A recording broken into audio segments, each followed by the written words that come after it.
1947 में जब भारत आजाद हुआ तो नेहरू जी प्रधानमंत्री बने, सरदार पटेल का पत्ता काटकर। पेरियार साहब ने चेतावनी दी थी कि भारत में लोकतंत्र नहीं ब्राह्मण तंत्र आएगा। पेरियार साहब ने, हमारे पेरियार रामास्वामी ने चेतावनी दी थी कि भारत में लोकतंत्र नहीं ब्राह्मण तंत्र आएगा, और वो सत्य सिद्ध हुआ। यानी 1947 के बाद लोकतंत्र नहीं ब्राह्मण तंत्र आया है, इसको आप देख सकते हैं।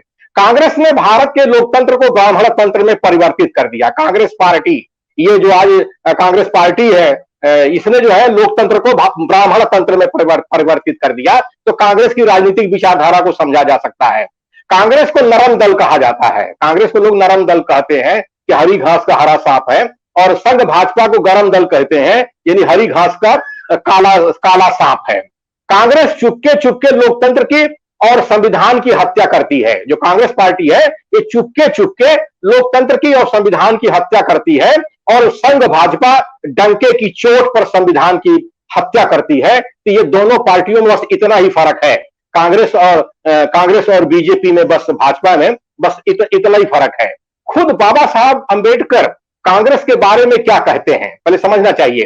Congress is a body of middle class Hindus supported by Hindu capitalists whose aim is not to free Indians, but to occupy the places of power which are now occupied by the British. बाबा साहब अंबेडकर क्या कहते हैं कि कांग्रेस जो है ये मध्यम वर्गीय हिंदुओं की पार्टी है, जिसे जो है हिंदू पूंजीपतियों का समर्थन प्राप्त है, जिनका उद्देश्य भारतीय लोगों को आजाद कराना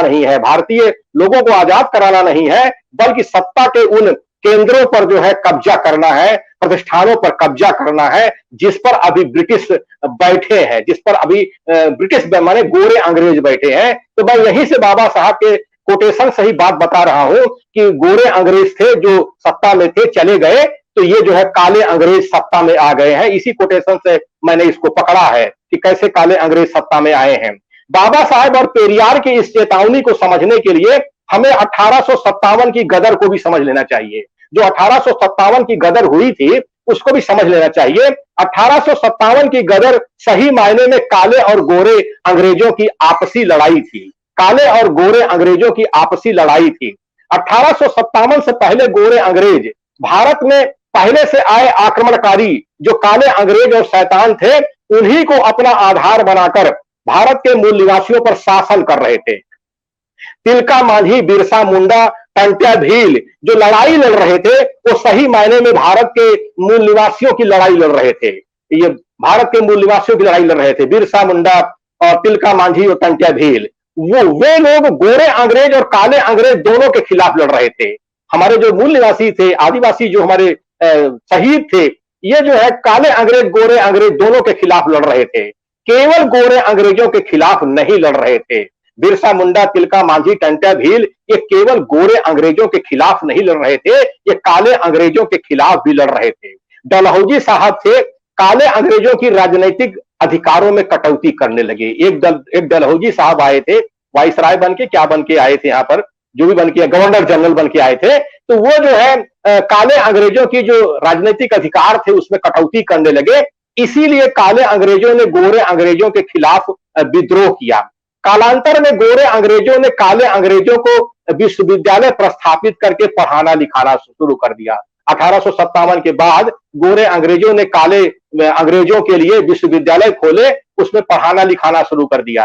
काले अंग्रेज जब थोड़ा पढ़ लिख गए तो वे गोरे अंग्रेजों से आजाद होने की लड़ाई लड़ने लगे। ये जो काले अंग्रेज थे, गोरे अंग्रेजों से आजाद होने की लड़ाई लड़ने लगे। यहां तक कि कांग्रेस की प्रस्थापना गोरे अंग्रेजों ने काले अंग्रेजों को संगठित करने के लिए किया था। ये जो कांग्रेस की प्रस्थापना है, ह्यूम साहब ने किया था, वो गोरे अंग्रेज थे और काले अंग्रेजों को संगठित कर रहे थे। कांग्रेस में भी दो दल बन गए। कांग्रेस में बाद में 2 दल बन गए, एक नरम और दूसरा गरम। नरम दल वाले नरम शैतान थे। ये जो नरम दल वाले थे नरम शैतान थे, और गरम दल वाले गरम शैतान थे। लाल बाल पाल ये गरम शैतान थे, लाल बाल पाल गरम शैतान थे। शैतानियत देखिए, बाल गंगाधर तिलक कहते हैं, ये तेली तमोली कुर्मी क्या संसद में जाकर हल चलाएंगे। ये तेली तमोली कुर्मी क्या संसद में जाकर हल चलाएंगे? इसको इसको इंसानियत कैसे आप कहेंगे? ये तो सरासर शैतानियत का सिद्धांत है। जाहिर है कि तिलक में शैतानियत कूट कूट कर भरी थी, और ये पेशवा थे। ये तिलक कुछ नहीं थे, पेशवा थे। पेशवाओं में शैतानियत कूट कूट कर भरी थी। मूल निवासियों के बुरे दिन आ गए। मूल निवासियों के बुरे दिन आ गए जब दिल्ली की सत्ता पर फिर से पेशवाई प्रस्थापित हो गई है। दिल्ली की सत्ता, मैं फिर कह रहा हूं, दिल्ली की सत्ता पर पेशवाई आज की तारीख में 21वीं सदी में प्रस्थापित हो गई है, तो मूल निवासियों के बुरे दिन आ गए हैं। अच्छे दिन शैतानों के आए हैं। अच्छे दिन शैतानों के आए हैं। शैतानों के आए हैं। ये पेशवा शैतान तो है ही, साथ में काले अंग्रेज भी हैं। साथ में काले अंग्रेज भी हैं। आखिर आज भारत में कौन सी राजनीतिक विचारधाराएं हैं? आज भारत में कौन सी राजनीतिक विचारधाराएं हैं? भारत का संविधान समता, स्वतंत्रता, बंधुत्व एवं न्याय की बात करता है। जो भारत का संविधान है, समता, स्वतंत्रता, बंधुत्व एवं न्याय की बात करता है। सुनने में बड़ा अच्छा लगता है। सुनने में बड़ा अच्छा लगता है। यह इंसानियत की विचारधारा है।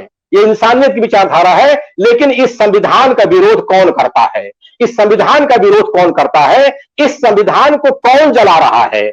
हमें उन चेहरों को अच्छी तरह से पहचानना चाहिए। उन चेहरों को अच्छी तरह से पहचानना चाहिए। भारत के संविधान की रचना गोरे अंग्रेजों के कारण हुआ था। भारत के संविधान की रचना गोरे अंग्रेजों के कारण हुआ था। तभी भारत को आजादी मिली थी। तभी भारत को आजादी मिली थी। काले अंग्रेजों ने भी कहा संविधान में चाहे जो लिखा हो, संविधान में चाहे जो लिखा हो, लागू तो हमें करना है। लागू तो हमें करना है। ये काले अंग्रेज है जो संविधान को मनुस्मृति के कानूनों के तहत लागू कर रहे हैं। राजस्थान हाईकोर्ट के सामने मनु की मूर्ति क्या संदेश दे रही है? मनु की मूर्ति क्या संदेश दे रही है? वो भारतीय संविधान को मुंह चिढ़ा रही है। वो भारतीय संविधान को मुंह चिढ़ा रही है। डॉक्टर साहब, और समय हो तो हम और बताएंगे। जी सर, बताइए अपनी इन शैतान काले अंग्रेजों की राजनीतिक विचारधारा क्या है? बड़े बड़े राजनीति शास्त्री हमारे प्रोफेसर साहब तो जेएनयू में है, तो बड़े बड़े राजनीति शास्त्री भी इनकी विचारधारा को नहीं समझ पा रहे हैं। इनकी विचारधारा को नहीं समझ पा रहे हैं। ये शैतान है, काले अंग्रेज हैं। भारत के मूल निवासी जो अशिक्षित और अज्ञानी है, वे क्या समझेंगे? अब प्रोफेसर साहब समझे, इसको जेएनयू में है। हजारों वर्षों से भारत के मूल निवासियों को इन शैतानों ने शिक्षा से वंचित कर रखा है। हजारों वर्षों से उन्हें जानवर के स्तर पर पहुंचा दिया है। वो इनकी राजनीतिक विचारधारा को कैसे समझे? जो शिक्षा से वंचित समाज है, अशिक्षित है, अज्ञानी है, वो इनकी विचारधारा को क्या समझे? मैंने राजनीति शास्त्र की शास्त्रीय सिद्धांतों से समझने की कोशिश की। मैंने कोशिश किया कि शास्त्रीय सिद्धांतों से हम समझें कि इनकी क्या राजनीतिक विचारधारा है। लोकतंत्र राजनीतिक विचारधारा है। लोकतंत्र राजनीतिक विचारधारा है। लोकतंत्र में जनता मालिक होती है। लोकतंत्र में जनता मालिक होती है। अब शैतानों के सामने एक समस्या है कि उनकी आबादी 3% है, और यहां भारत में लोकतंत्र लागू हो गया है। और इनके सामने एक समस्या ये भी है कि ये मुंह से पैदा होते हैं, 2 बार में पैदा होते हैं। वो वर्ण भेद, रंग भेद, नस्ल भेद को मानते हैं। वर्ण भेद, रंग भेद, नस्ल भेद को मानते हैं। उनके अनुसार भारत का मूल निवासी उनका गुलाम है। उनके अनुसार भारत का मूल निवासी उनका गुलाम है। वे उनके मालिक हैं। ये काले अंग्रेज, ये शैतान मालिक बन रहे हैं आज भारत में।